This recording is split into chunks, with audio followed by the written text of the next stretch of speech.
안정환 창업 컨설턴트 함께하겠습니다. 어서 오세요. 네, 안녕하세요. 네. 자, 오늘 소개해 주실 내용부터 좀 들어보겠습니다. 자, 이번에는 나는 장사의 신이다라는 은현장 저자의 책을 소개해 드리겠습니다. 책이요? 예.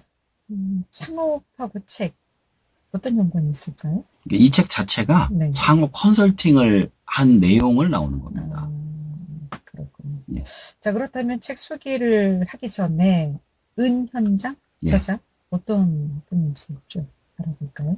이게 어렸을 때 굉장히 가난했다고 해요. 그래서 오로지 돈을 벌겠다는 목표 하나로 중학교 시절부터 신문과 우유 배달을 시작했습니다. 고등학교 때 품은 장사에 대한 꿈을 이루고자 중국집과 피자헛, 칼국수집의 현장에서 일을 했다고 해요. 군대를 마친 뒤 2006년 곱창집을 열면서 장사에 첫 발을 들여놓았습니다. 이후 본격적으로 브랜드 사업을 시작하여 개인 브랜드를 창업하면서 큰 매출을 올렸으며 폐업률 0% 치킨 프랜차이즈를 성공적으로 일군 후 건강의 문제로 200억 원에 매각했습니다. 현재는 30만 너튜브 채널 장사의 신을 운영하며 제2의 인생을 살고 있습니다. 어렵고 힘든 자영업자들을 무료로 컨설팅해주면서 컨설팅해주는 가게마다 대박을 터뜨리며 장사의 신으로 불린다고 합니다. 네. 그렇다면 이 책은 어떤 내용을 다루고 있습니까? 자, 이 책에서는 창업 준비부터 가게 운영, 대박 가게를 만드는 비결까지 저자만의 장사 노하우가 담겨져 있습니다. 어려운 전문적인 용어가 아닌 저자가 현장에서 직접 경험하고 온몸으로 부딪혀 터득한 비결을 그의 삶 속의 이야기에 녹여 누구나 쉽고 재미있게 읽을 수 있습니다. 이 책은 창업을 꿈꾸는 사람들에게 현실적인 조언과 희망을 주는 책으로 평가받고 있습니다. 또한 장사에 관심 있는 사람에게도 유용한 정보와 지침을 제공합니다. 네. 오늘 특별히 이 책을 소개해 주시는 이유는요? 제가 여러 가지 창업에 대해서 소개를 해드리고 있지만 저는 주로 제가 알고 있는 경험과 창업의 이론을 바탕으로 소개를 해드리고 있는데 이분은 이론보다는 철저한 경험 위주의 창업 컨설팅을 하시는 걸 보면서 굉장히 실전적인 창업 비법서인 것 같아서 소개를 해드리려고 가지고 나왔습니다. 자, 그렇다면 어떤 내용을 다루고 있을지 굉장히 궁금하네요. 우선 자신이 어려서부터 창업을 해서 프랜차이즈를 만들어 200억의 매각을 한 이야기까지가 일단 나오고요. 그 과정 중에 고생한 이야기와 자신의 사업을 어떤 식으로 가맹점을 늘렸는지 나오고 있습니다. 그 과정 중에 폐업률 0%의 비결, 블랙 컨슈머 대응법, 메뉴 개발에 목숨 걸지 마라, 최소 5년은 버틸 생각으로 시작하라 등등의 이야기가 나옵니다. 그리고 나서 자신이 200억의 매각 후 급격한 우울증이 오는 것을 너튜브와 현장 컨설팅을 통해 살린 매장들의 이야기도 나옵니다. 자, 일단 어떤 식으로 프랜차이즈 매장을 늘려서 폐업률 0%를 이뤘는지, 그리고 어떻게 200억 원을 매각할 수 있었는지 그 비법이 궁금합니다. 네. 첫 번째로는 매장을 쉽게 내주지 않았다고 합니다. 두 번째는 자기 관리가 된 사람들을 뽑았고, 세 번째는 간절함이 있는 사람들을 뽑았다고 합니다. 자, 그럼 먼저 매장을 쉽게 내주지 않았다고 했는데 그 이유는 뭘까요? 그러니까 다른 프랜차이즈의 경우 한 달에 200개씩 막 매장을 공격적으로 내는 경우가 많았다고 합니다. 근데 그런 식으로 마구잡이로 내주다 보면 당연히 망하는 집이 많을 수밖에 없죠. 반면에 자신은 한 집 한 집을 내면서 자신이 직접 가서 닭을 튀겨주면서 새로운 사장님은 매장을 보라고 하고 조금씩 공부를 해서 할 수 있도록 해줬다고 합니다. 그러다 보니 수준이 올라와서 실력이 늘어 망하지 않는 매장이 되었다고 하네요.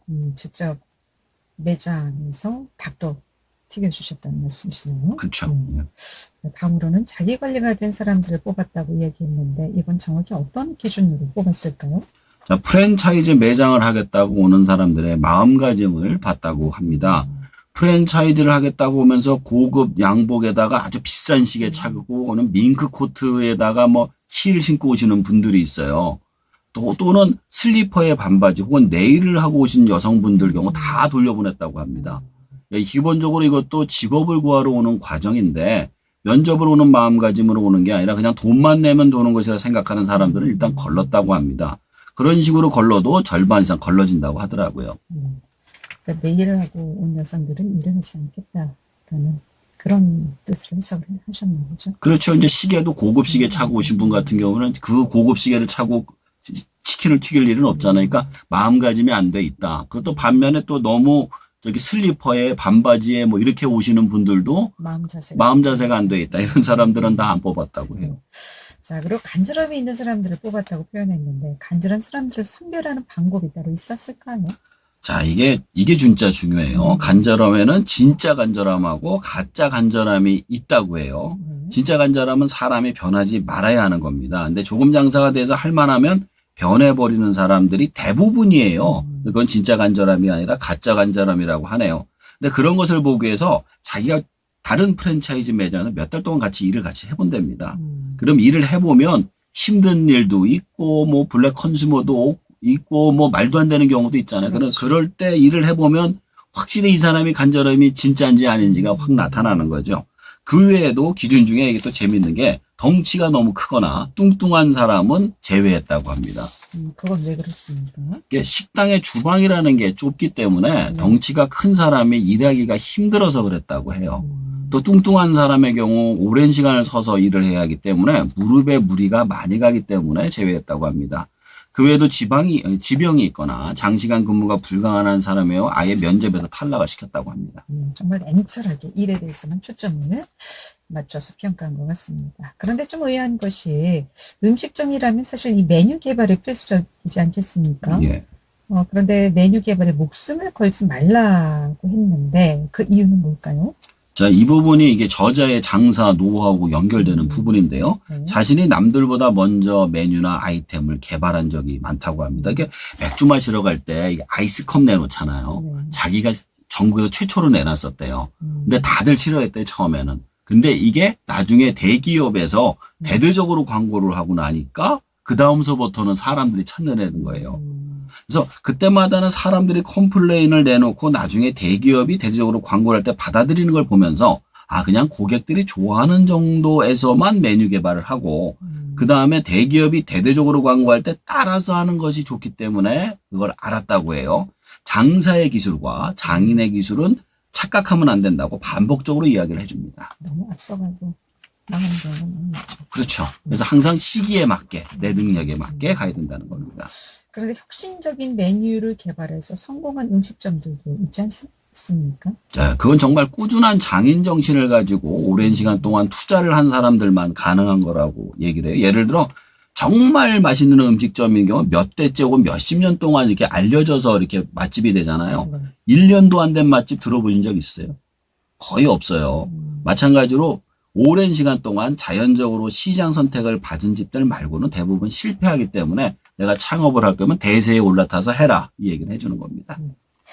그리고 이 책에서 블랙 컨슈머에 대한 대응법도 있다고 하는데 어떤 대응일까요? 예, 음식 장사하시는 분들이 이런 게 제일 많아요. 뭐 예를 들어 음식을 배달하는데 음식에서 바퀴벌레가 나왔다는 경우도 있고 또 식어서 돈을 못 주겠다는 경우도 있고요. 늦어서 못 먹겠다는 경우도 있고 정말 상상도 못할 정도의 블랙 컨슈머들이 많다고 합니다.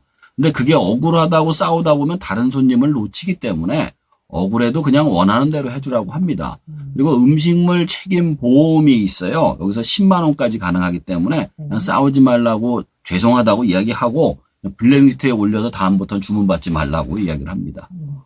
근데 사실 뭐 이런 블랙 컨슈머들하고 싸워가지고 SNS라든가 아니면 인터넷 게시판에 또 올려서 피해를 보는 그런 사례들도 적지 않더라고요. 그런 거 감안하면. 그래가지고 실제로 망한 사람들도 많아요. 그 피해로 인해가지고 잘못된 정보로 인해가지고 이 집이 뭐 이렇게 뭐 바퀴벌레가 나오는 집이다 이렇게 올려가지고 막 일파만파 돼서 망하는 집들도 많고 그렇습니다. 그럴 때는 손님이 원하는 대로 예.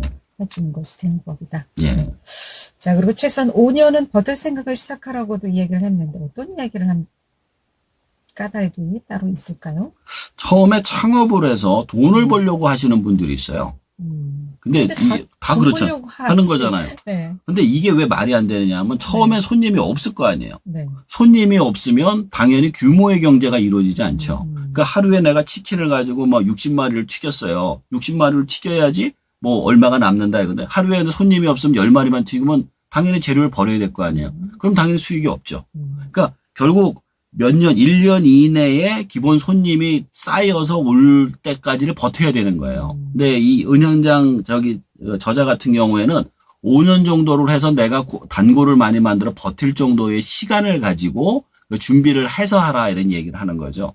그냥 1년 잠깐 해서 장사 안 되면 접을 생각이면 하지 마라. 이 얘기를 해주는 겁니다. 근데 5년은 너무 길지 않아요? 자, 맞아요. 이제 제가 이제 여기서 조금 다른 부분이라서 얘기를 한 건데, 네. 저는 창업을 할 때 기본적으로 평생의 직업으로 생각하고 하시라고 말씀을 드려요.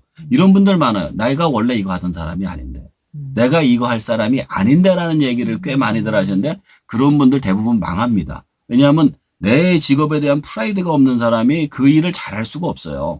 따라서 그거를 평생 할 생각으로 하시는데, 단 같은 자리에서 2년 이상 할 거면 자기 자리에서 장사를 해야 된다라고 얘기를 하고 싶어요. 이 가게를 장사가 잘 되게 하잖아요. 그럼 그 자리가 가격이 오르잖아요. 근데 이게 남의 자리에서 시작을 해야지 내 자리부터 처음부터 시작할 수는 없잖아요.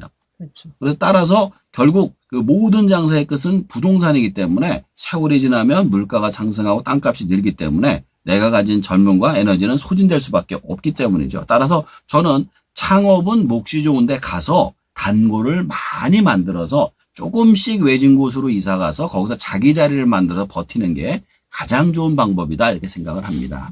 그러니까 장사를 시작할 때 5년은 버텨야겠다라는 생각으로 시작하라는 말씀인 거죠. 그렇죠. 예. 자, 그리고 200억 원을 벌고 나서 너튜브 컨설팅도 시작했다고 들었는데 여기에 대한 이야기도 좀 다루고 있다고요? 이 책에 나온 사례보다 이제 실제로 그 너튜브 사이트를 들어가서 봤어요. 거기서 보면은 더 재밌는 얘기가 많이 나와요. 그래서 그 중에 몇 가지를 소개해 드릴 텐데, 서비스도 좋고 음식도 잘하고 가격도 싼 집인데 사장님 때문에 장사가 안 되는 식당이 있었어요.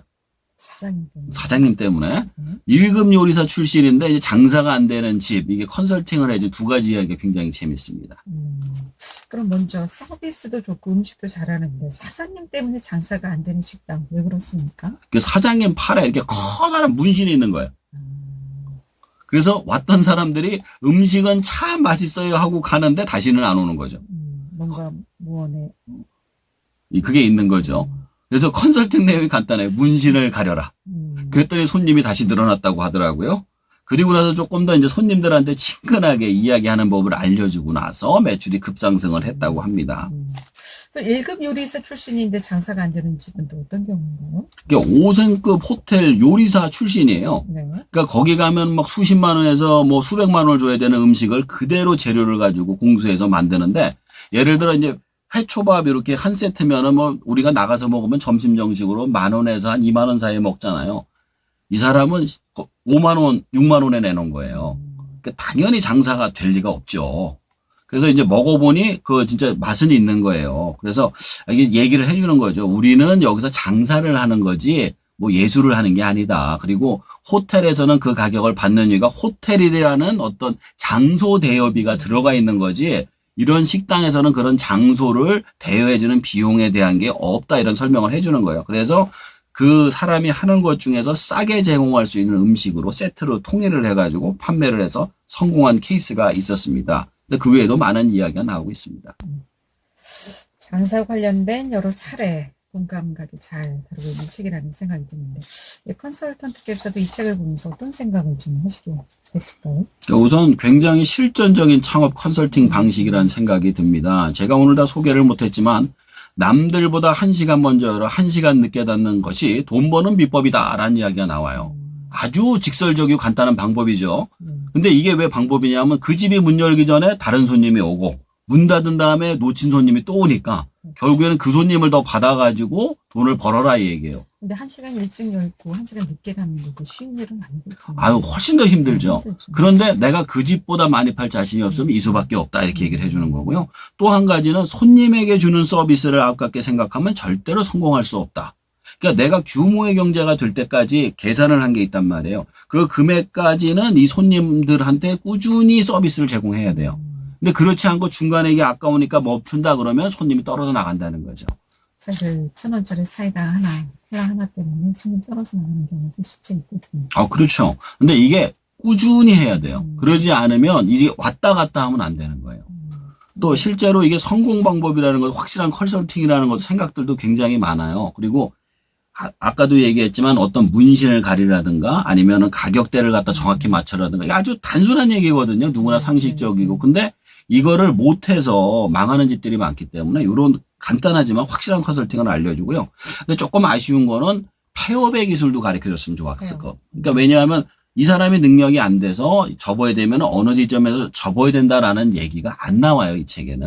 그러니까 5년까지 계속 장사가 안 돼도 5년까지 가야 되는 건지 저도 그게 좀 의문이었거든요. 아니, 그러니까 이제 제가 이 책에서 아쉬운 게 뭐냐면은, 내가 능력이 안 되면 어느 지점에서는 어떻게 접으십시오. 네, 그러니까 네. 왜냐하면 보통 2년 단위로 계약하잖아요. 네. 그러니까 2년이 되기 전에 보통 1년 정도 하고 나면 내가 승패가 나오거든요. 1년 안에 모을 수 있는 고객의 숫자가 나오니까. 그럼 안 되면 그 2년차 계약이 만료되기 전에 어떻게 정리를 해서 다음 건 준비해라 이렇게 얘기를 하면 좋겠는데 그게 아니라 최선을 다하면 됩니다. 끝까지 열심히 하세요. 이런 식으로만 나와 있으니까 그 부분은 조금 아쉬웠다 이렇게 말씀드리고 싶습니다. 아무튼 제 경험에도 보면 손님께 야박하게 하는 식당은 좀 힘든 것 같아요. 좀 성공하려면 퍼줘라 라는 옛말도 있듯이 좀 인심을 좀 넉넉하게, 마음을 좀 넉넉하게 가지면서 하시는 분들이 좀 성공할 수 있는 지는 길이 아닌가 하는 생각 함께 가져봅니다. 잘 들었습니다. 고맙습니다. 네, 감사합니다. 안정은 창업 컨설턴트였습니다.